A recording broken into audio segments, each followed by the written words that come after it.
What's up, guys? I'm here. My name's Brett. And wife Brittany. Yep. We just decided to kind of document our journey. Saw everybody else kind of doing it and figured, what the hell, we'll give it a shot. Worst case, nobody watches. Right. It's just up in the YouTube verse for all posterity. Um, we're kind of starting out a new chapter in life.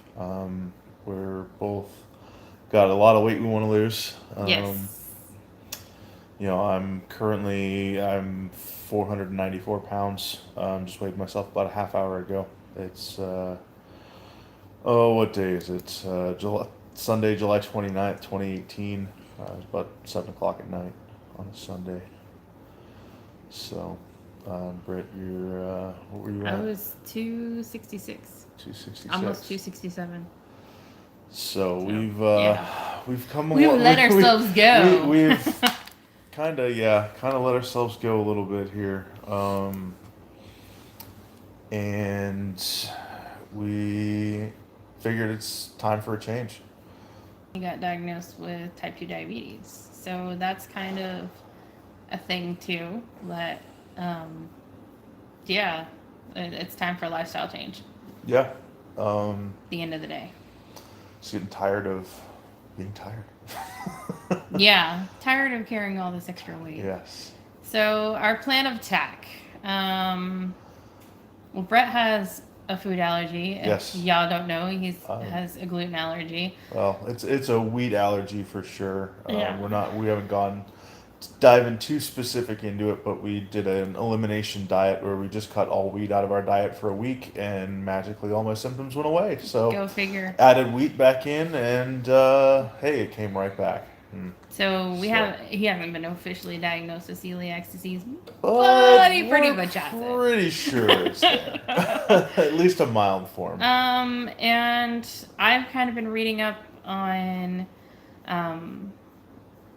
Dr. Jason Fung and his kind of keto style way of treating people, and that's pretty much the route I think that we're gonna go, is sugar-free, carb-free as much as possible.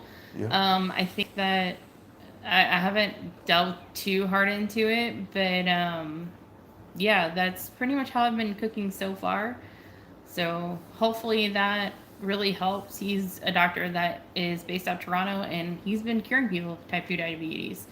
So that's the end goal. I'm currently on injection insulin and metformin, and my end goal is to get off of all of it. And the only medications I'm taking right now, I've got atrial flutter. Had it since I was like 15. So that's, I'm taking sotalol and metoprolol for that. And then I also do a daily CBD supplement. I'd been having joint pains just for years, since before we met. Yeah. The better part of the last 10 years, I've just had joint pains. Even when I was in shape, I just, my joints would hurt for no reason. No doctors could figure it out. Still haven't figured it out to this day. The closest almost thing 31. they can figure out is maybe fibromyalgia. But that's kind of like a blanket diagnosis. Everybody gets diagnosed with that. Yeah. But I have been reading up and things, and a lot of people have said that when they started doing keto, they actually started feeling better in their joints too, so that might help. Yeah, and I've at my heaviest last October, I was up at 530. So I've already, or 534. So I've already lost 30 pounds. I was down 40 as of a couple months ago, but things slacked Life off happens. a little bit. Life happened. And We've moved. we've moved. We Things did like a lot of just life changes.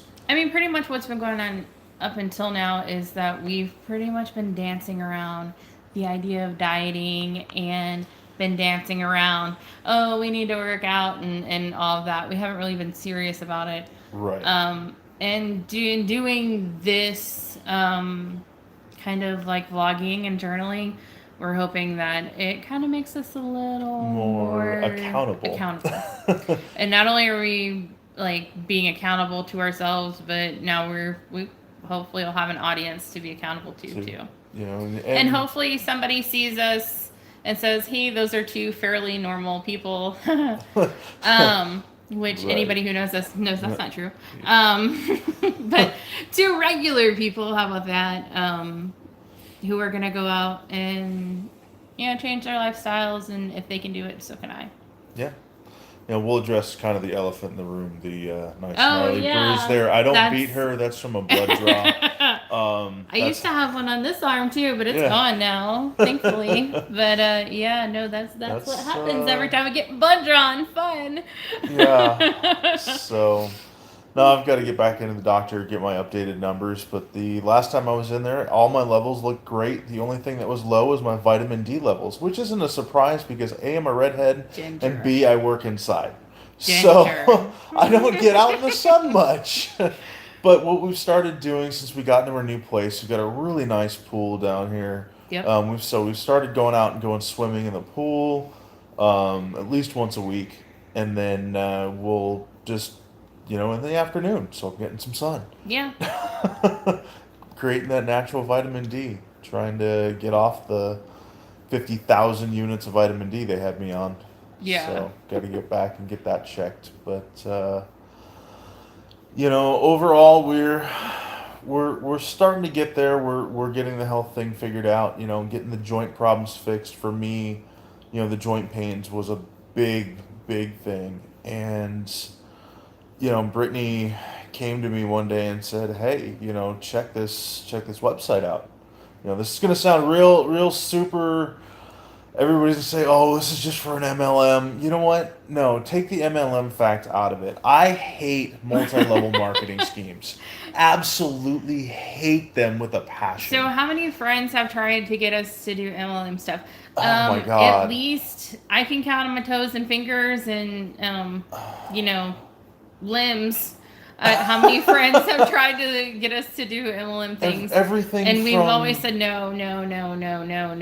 Yeah. But whenever I saw this and I saw the testimonies, and I said, you know what, this is worth a try.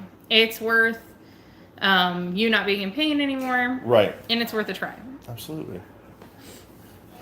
And so I was like, all right, I was hesitant because it's CBD, it's cannabis. Mm-hmm. I'm okay with cannabis. I want cannabis legalized because I've seen what good it can do for other people. Mm-hmm. Not just people like me. But I was skeptical it was going to work because I've tried opioids. I've tried I pain just prescription painkillers. Not even talking illegal that.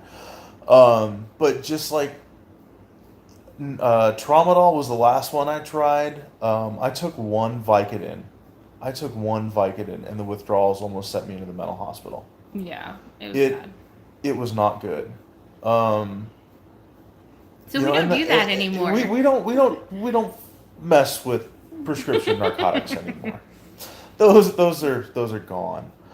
But that's something I want to talk about too when we're doing this is not just physical health but mental health. Well, that kind of plays into physical health and it too. does. It really does. It plays into motivation. It plays into what kind of foods you're eating. Yeah.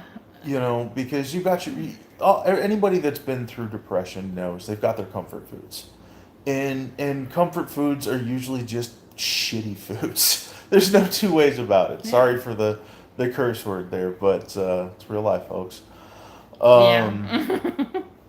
It's it's stuff like candy and ice cream and junk food, pizzas and Italian food and just crappy high carb, low just nutritional value food, and you get addicted to it.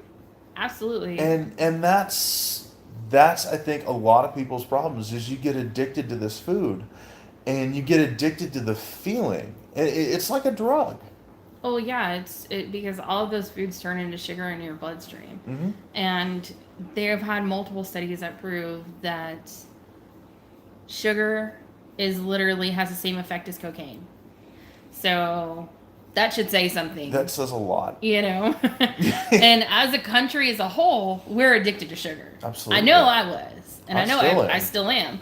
And it's kind of like being an alcoholic. You're always going to be addicted to it. It's always going to happen. I've been sober since New Year's Day.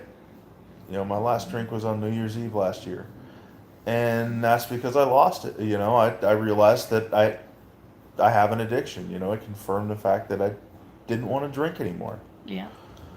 Just got into some little comment, snide comment was made, and I blew up and walked out of the room. And it was like, you know what? It's the booze. I'm done with it. Which a lot of booze turns into sugar in your body too. Yeah. That's pretty common there's also. A plus, there's a commonality there. For many years, I was an alcoholic. I was in my early 20s, living in Vegas, single, making a crap ton of money. What else was there? What else was I going to do? Party, go to strip clubs, and go to the casino, and go to different shows on the strip. And that's kind of was my early 20s, and it destroyed me in a lot of ways. But there was some key players in it, and they'll come into play here later when we get more into the individual stories and stuff later on down the road. That helped me through that have helped me through and helped both of us out. And we're super thankful for that. We're super thankful for everybody watching right now. Anybody that will watch this in the future. Just whatever you can do, you can put your mind to, or you can do whatever you put your mind to. It's one of those old cliche sayings, but that's totally true. It's true. We were literally homeless, living in a tent less than 5 years ago. Yeah. And now we've got a really nice apartment. We've got 2 great jobs. We've got great opportunities for career progression where we're at. And we're adulting. We're adulting. Go figure. Go figure. But we've got everything kind of figured out. And we've kind of gotten our life on track. And now we need to take a lot of responsibility for our past actions, which have cost us back on the pounds, and move forward. And move forward in a more healthy way. And it doesn't mean that we're necessarily going to be dropping, 150, 300 pounds or whatever. Overnight. It's definitely not going to happen overnight. It took years to put it on. It'll take probably years to take it off. But I know that me in particular, my goal is right now, what did I say? I'm like at 270. So my goal is pretty much to lose almost 100 pounds, which is about 180, 175-ish. My goal at the end of the day, I would like to be under 300 pounds. So we both want to lose about 100 pounds. No, I want to lose almost 200. You want to I want to lose almost 200 pounds. Boy, it'll be easier. So, my goal by October 1st, because we're going to Vegas in October, to meet up with some family, do a little family reunion. And, I'd like to be down below or at or below 450 by October 1st. And so I totally think that we can do that. Where do you want to be at? I don't know. I didn't think that far ahead. Oh, okay. I don't ever think that far ahead. It probably won't be 50 pounds. I mean, if it is, that's awesome. But, I think if I at least lose 30-ish pounds by the time we get out there, then it should be good. Yeah, that's like 4 months. It's almost 10 pounds a month. People say 50 pounds sounds like a lot, but when you're 500 pounds, that's 10% of my body weight. Yeah. That's not unheard of in 3 months. 2 months. But we've done it before. Yeah, right? we've done it before. And we'll do it again. And we'll keep it off this time. Diet, exercise, cooking, gardening, growing our own foods. Yeah, we started a garden. Oh yeah. So we'll cover that. We'll do apartment gardening in an episode, I'm sure. Just cooking, eating out, grocery shopping, traveling while on a diet with food allergies and being overweight. Yes. And just a little bit of everything, guys. A little bit of life thrown in too. So we hope you A lot of life thrown a in. lot of life thrown in. But we hope you'll join us along, and we look forward to doing more of these moving forward. See ya. Bye.